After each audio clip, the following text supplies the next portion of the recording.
Re-elected. Nonetheless, most Algerians will tell you that today's presidential election marks a new and perhaps uncertain turning point. The 77-year-old Bouteflika wheeled in to cast his ballot after never once appearing on the campaign trail. And yet, the three-term incumbent, who spent a good part of last year recovering from a stroke here in France, got the anointment from the political and military elite to run for a fourth term. Bouteflika, now the shadow of the Algerian War of Independence veteran who took his nation out of the so-called blood years of civil war and amnestied Islamists. Haunted by that civil war, Algerians, well, they've stayed out of the Arab Spring. Instead, we've sometimes seen a daily dose of grassroots labor and social unrest, oil and gas money often buying the peace. But for how long in a nation of nearly 40 million, where 70% of the population is under the age of 30? How long can frustration over corruption and red tape simmer before it spills into the political arena? And what role for the heirs of the Islamists who, like in today's Egypt, saw their victory at the ballot box 2 decades ago cancelled by the army? Today, in the France 24 debate, we're looking at the choices facing Algeria today. And with us is Mansouria, MOKHEFI, visiting fellow at the European Council on Foreign Relations. Thank you for joining us. Thank you for having me. Thank you as well to Madjid HOCINE. He's Secretary General of the Franco-Algeria Forum. Tell us what the Franco-Algeria Forum is. Good evening. This is an organization that tries to make links between the two countries, France and Algeria, and an organization that tries to improve the presence of Franco-Algerians in France. All right. Also joining us from London, Hamza HAMOUCHENE of the Algeria Solidarity Campaign. Tell us about the Algeria Solidarity Campaign. What is it? Hi, Algeria Solidarity Campaign is a London-based organization that was inspired by the events of the Arab uprisings. It is campaigning for a peaceful democratic change and the respect of human rights in Algeria.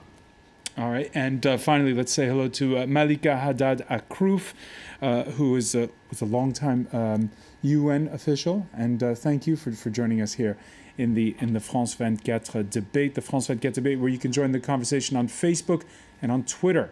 Our hashtag F24debate. All right, and oh, by the way, we should say personal note here. Hamza, your family has tweeted that it's your birthday today, and I was told to mention it on air. Your family will be watching, so before we jump into it, happy birthday, I should say to you. Thank you.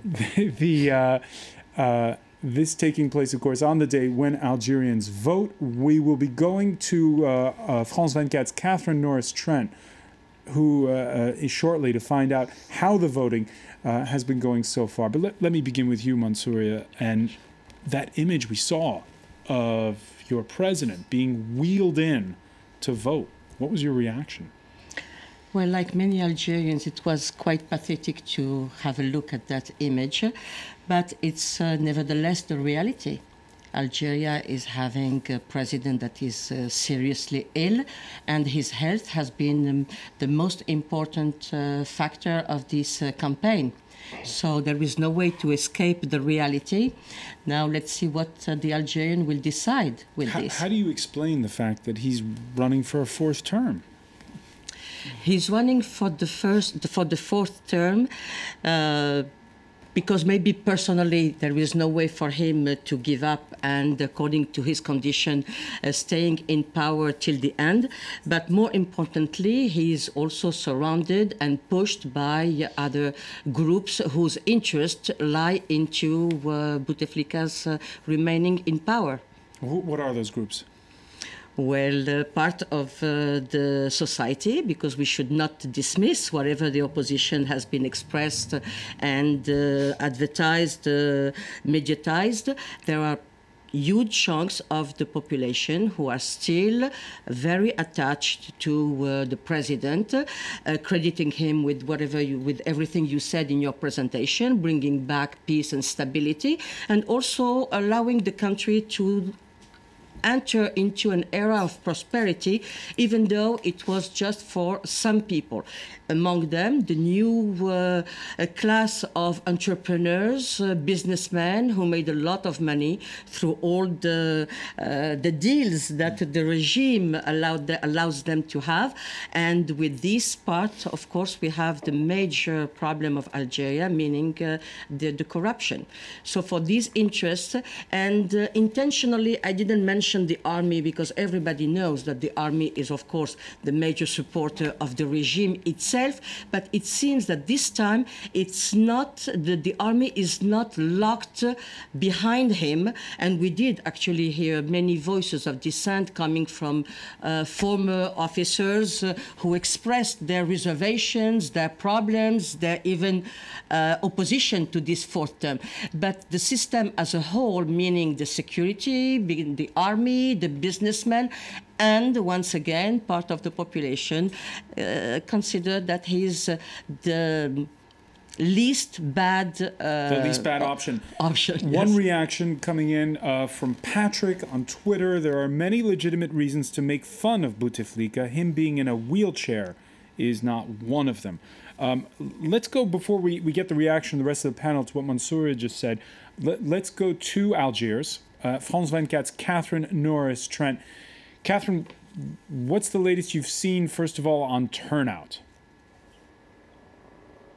We're still hearing the same figures from mid-afternoon at the moment. No new official figures coming through as yet. So mid-afternoon here in Algeria, the official figures saying just over 23% of people had turned out to vote. That is markedly lower than in 2009. And we saw for ourselves at the polling booths throughout the day that there weren't long lines of people turning out. There were people coming in dribs and drabs, turning up to cast their vote. Quite a lot of people were from the older generations. Young people we spoke to in Algiers, we hardly met any of them who'd voted, who had their finger inked from going to the polling station. A lot of them said, well, why bother? Other people said they saw this whole thing as a foregone conclusion, so why turn out? We didn't see much fervour here at all, even among people who'd gone to the polling stations and who supported President Bouteflika. They said they felt it was their duty to do so, and they wanted to show him their support, and they were also scared of the future if they didn't vote for him. They didn't want to see instability, but we didn't see much passion there. Didn't see much passion. Again, Catherine, a lot of reactions coming in from viewers. How can Bouteflika, in his condition at that age, in a wheelchair, justify running for president once again? Madjid HOCINE, your reaction to what Catherine Norris Trent just said. You know, a lot of people going to vote for Bouteflika there out of a sense of duty. Yes, you have to know that for many Algerians, all elderly people, most of the elderly people, they rely on Bouteflika. They will vote, but I think the youth don't care about this election and will not vote. I don't think that there will be more than 30% of the population that will vote in Algeria for the polls. They have some people made their duty because they think that without the stamps on the cards, they can get no social heirs, they can get habitations, they can get jobs, they will have some problems to renew their passports or IDs. That's probably what means duty. Hamza HAMOUCHENE, for you, does this election matter? Is it a turning point? To be honest, what started today in Algeria and what started last Saturday abroad is purely an electoral masquerade. Seeing Bouteflika in a wheelchair voting is just pathetic. The Algerian regime is becoming the laughingstock of everyone. I think this is a sign of the continuing contempt of the Algerian authorities towards the democratic aspiration of the Algerian regime. It is another sign of the electoral despotism that is used by the system in place to perpetuate itself and give itself a democratic legitimacy. We know that elections in Algeria are neither free or fair nor transparent. They are rigged, and the winner has been decided from the start. The Algerian people have never chosen their president. But you heard Mansouria there, excuse me, you heard Mansouria there say that there are a lot of people who genuinely like Abdelaziz Bouteflika. I don't think it is a lot of people, because we're expecting 80% abstention. People are just deeply alienated and frustrated with the Algerian politics. People do not vote. They don't see this election as a way, as a bringer of genuine change for their social and economic difficulties. So basically, these elections won't lead to the election of a legitimate president, representative of the wishes of the people. Let me get your reaction here. Malika had AKROUF. Concerning the president on the wheelchair, I'm not surprised. You know, when you look at Africa, you have so many presidents who run 5 times, 6 times, 7 times. So it's not the wheelchair which really, you know, creates a problem to me. The problem is that why he decided, and it's not him who decided, and that I'm very, very much convinced that Bouteflika is not the one who decided to run for a 4th mandate. And I fully agree with her when she says that there is a lot of people who like him and they will vote for him. Why? Because in the spirit of the Algerian, there is a problem of security and problem of democracy. Democracy doesn't come at first. It's security which comes at first. And the President Bouteflika is much linked to the peace process. People are so convinced that it's because of him that the peace is back to the country that they will go to vote for him.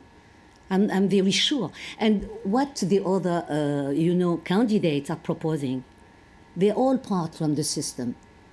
They all served the system.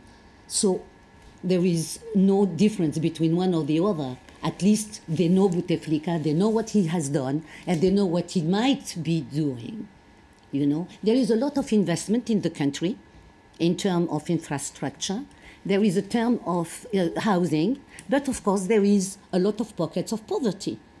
That is clear. But what the other candidate will be doing to change? It's not a problem of candidate, it's a problem of system. Let me ask Catherine Norris-Trent, the people you've been speaking to today, that statement that you just heard from Malika, that democracy doesn't come first, security comes first. Have you heard the same reasoning where you are?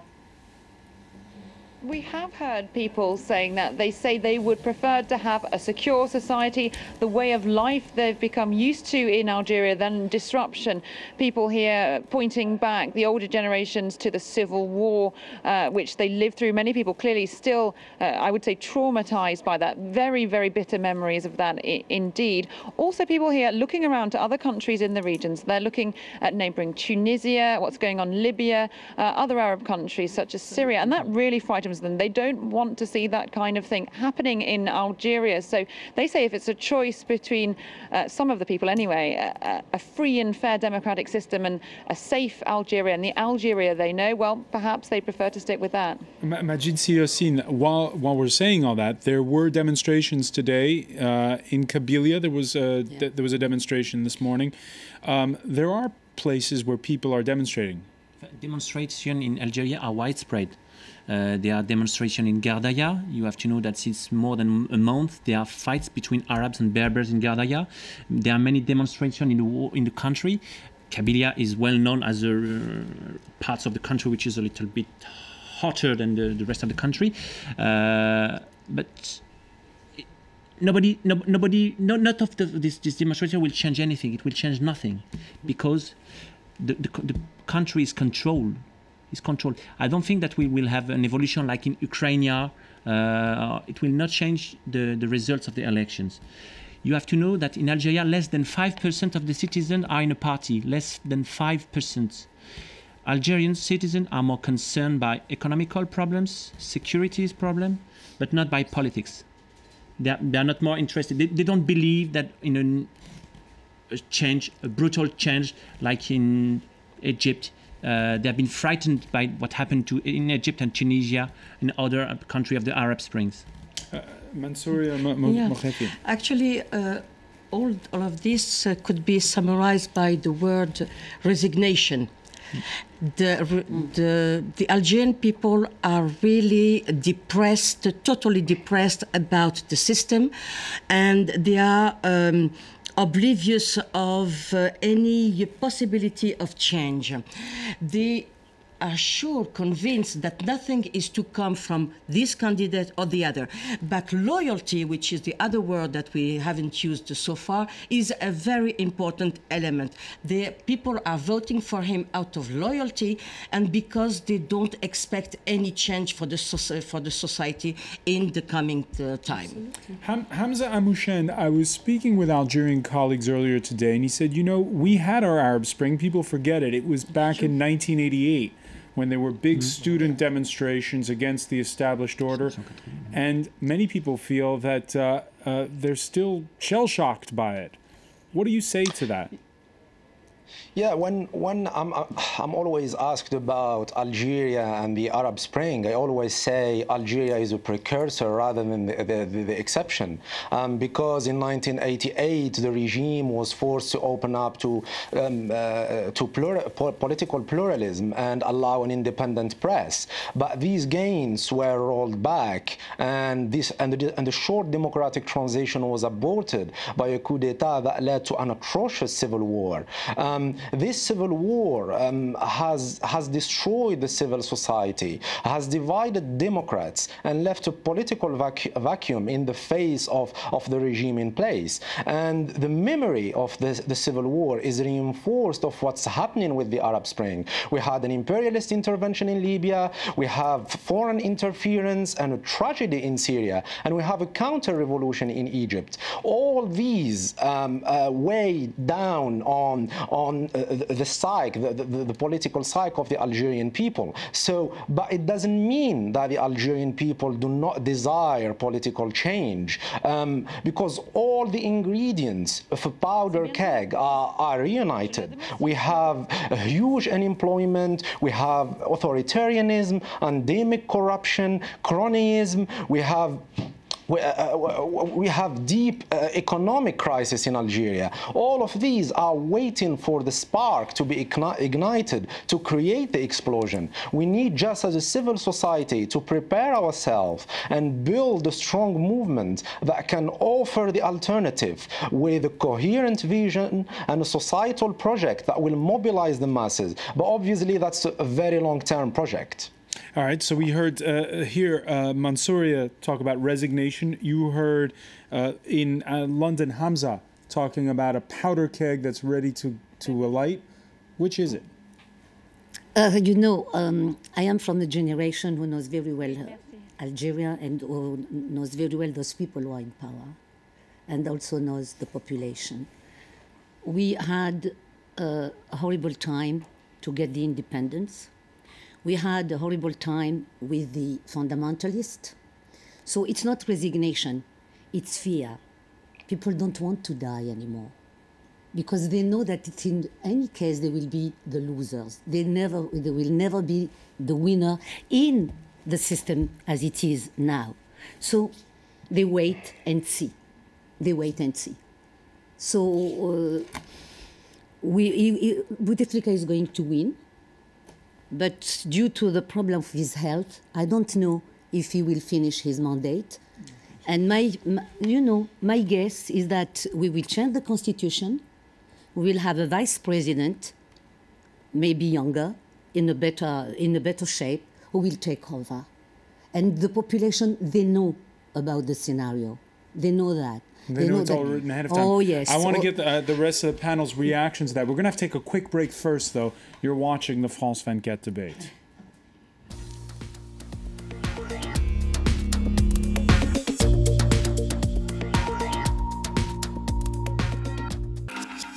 Special event. Today, Algerians go to the polls to elect a new president. Abdelaziz Bouteflika's supporters have convinced him to run for a fourth term. But the candidacy of the ailing 77-year-old is more than controversial. Can he still run the country? With Algeria's stagnant society and soaring unemployment, the youth are eager for political change. How will Algeria carve out her future? Don't miss our special Election Day Algeria on France 24 and France24.com. Priador Revisited.